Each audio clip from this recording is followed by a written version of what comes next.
આજે આપણે વાત કરીશું પાટણ જિલ્લાના વામૈયા ગામની, ત્યાંની એક પ્રાથમિક શાળાની.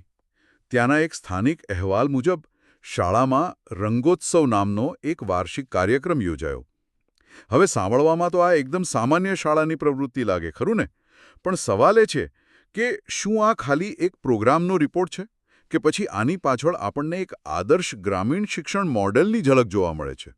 આ બહુ જ રસપ્રદ સવાલ છે, કારણ કે ઘણીવાર આવી નાની નાની ઘટનાઓમાં જ મોટા સામાજિક અને શૈક્ષણિક પ્રવાહો છુપાયેલા હોય છે.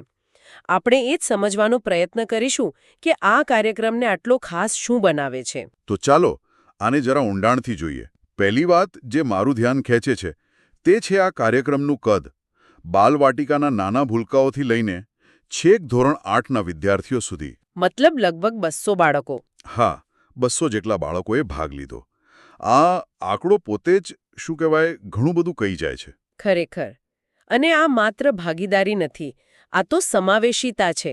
બરાબર. જ્યારે દરેક બાળકને, ભલે ગમે તેટલું નાનું હોય, એને સ્ટેજ પર આવવાની તક મળે, ત્યારે એનામાં જે આત્મવિશ્વાસનો પાયો નંખાય છે એની કોઈ કિંમત નથી. આનાથી શાળા ખાલી ભણવાની જગ્યા નથી રહેતી, પણ એક મોટો પરિવાર બની જાય છે જ્યાં દરેક સભ્યોનું મહત્વ છે. અને હા, આ કાર્યક્રમની જે 2 પ્રસ્તુતિઓ પર ખાસ ભાર મુકાયો છે એના નામ પણ બહુ રસપ્રદ છે. એક હતું પરંપરાગત તલવાર રાસ.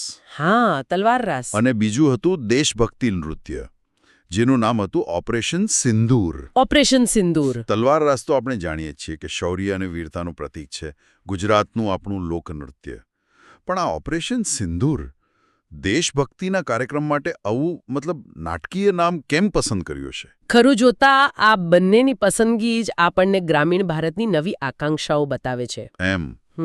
કેવી રીતે? જુઓ, એક તરફ તલવાર રાસ છે. એના દ્વારા તેઓ પોતાના સાંસ્કૃતિક મૂળ, પોતાના વારસાને ગર્વભેર પકડી રાખવા માંગે છે. સાચી વાત. પણ બીજી તરફ ઓપરેશન સિંદૂર જેવો આધુનિક અને દમદાર નામ, એનાથી તેઓ એ પણ બતાવવા માંગે છે કે તેઓ રાષ્ટ્રીય પ્રવાહથી અલગ નથી. તેઓ પણ મુખ્યધારાનો જ એક ભાગ છે. આ પોતાની ઓળખને મજબૂત કરવાની સાથે સાથે દેશ સાથે જોડાવાનો એક સભાન પ્રયાસ છે. વાહ! આ દૃષ્ટિકોણથી તો મેં વિચાર્યું જ નહોતું. કલ્પના તો કરો, એ નાના બાળકોના હાથમાં લાકડાની તલવારો અને ચહેરા પર પેલો ગર્વનો ભાવ. બિલકુલ. અને આ ઉત્સાહ ખાલી શાળાના બાળકો પૂરતો સીમિત નહોતો, ખરું ને? અહેવાલ કહે છે કે મોટી સંખ્યામાં ગામલોકો પણ હાજર રહ્યા હતા. અને આ મુદ્દો ખૂબ ખૂબ મહત્વનો છે. આ ખાલી સારો સંબંધ નથી બતાવતો, આ એ પણ સૂચવે છે કે ગામ માટે શાળા એક રીતે મનોરંજન અને સામાજિક મિલનનું કેન્દ્ર બની ગઈ છે. હા, એવું કહી શકાય. શહેરોમાં તો લોકો પાસે બીજા ઘણા વિકલ્પો હોય છે, પણ ગામડામાં શાળા આવા કેન્દ્રોની ગરજ સારે છે. અને આ સહકાર માત્ર હાજરી પૂરતો નથી હોતો. એટલે કે ઘણીવાર આવા કાર્યક્રમોમાં ગામમાંથી જ કોઈ આર્થિક મદદ કરે, કોઈ સ્ટેજ સજાવટમાં જોડાઈ જાય, આ એક સહિયારો યજ્ઞ બની જાય છે. તો આખા ગામનો ટેકો મળ્યો. પણ શાળાએ પોતે વિદ્યાર્થીઓના પ્રયત્નોને કેવી રીતે બિરદાવ્યા? કારણ કે ખરી કસોટી તો ત્યાં થાય છે.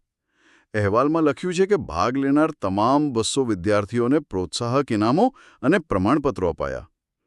પણ અહીં એક સવાલ થાય, શું બધાને જ ઇનામ આપવાથી બાળકોમાં તંદુરસ્ત સ્પર્ધાની ભાવના ઓછી નથી થઈ જતી?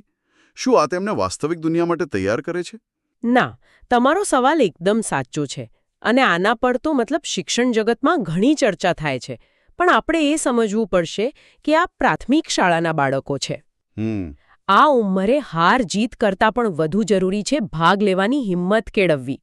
જ્યારે દરેક બાળકની મહેનતને સન્માન મળે છે ને, ત્યારે એના મનમાં એવો ડર નથી રહેતો કે જો હું હારી ગયો તો.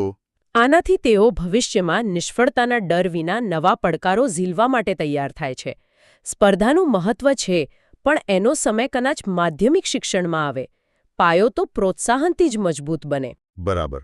તો આ બધી કડીઓને જોડીએ તો શું ચિત્ર ઊભું થાય છે? આ માત્ર એક શાળાનો વાર્ષિક ઉત્સવ નથી. આ એક સમુદાયની એકતા, બાળકોનો આત્મવિશ્વાસ અને આપણા સાંસ્કૃતિક વારસાને જીવંત રાખવાની એક આખી પ્રક્રિયાનું પ્રતીક છે. બિલકુલ. આ નાનકડો અહેવાલ એ વાતનો પુરાવો છે કે કેવી રીતે સ્થાનિક સ્તરના આવા કાર્યક્રમો સામાજિક તાણાવાણાને મજબૂત બનાવે છે અને આવનારી પેઢીમાં માત્ર શિક્ષણ જ નહીં પણ સંસ્કૃતિ અને સહકારના બીજ પણ રોપે છે. આ ખરેખર એક જીવંત શિક્ષણ મોડેલ છે. અને આ ચર્ચાના અંતે એક વિચાર મૂકીને જઈએ. આપણે જોયું કે કેવી રીતે આ શાળા પરંપરા અને આધુનિક રાષ્ટ્રવાદ વચ્ચે એક સંતુલન સાધી રહી છે.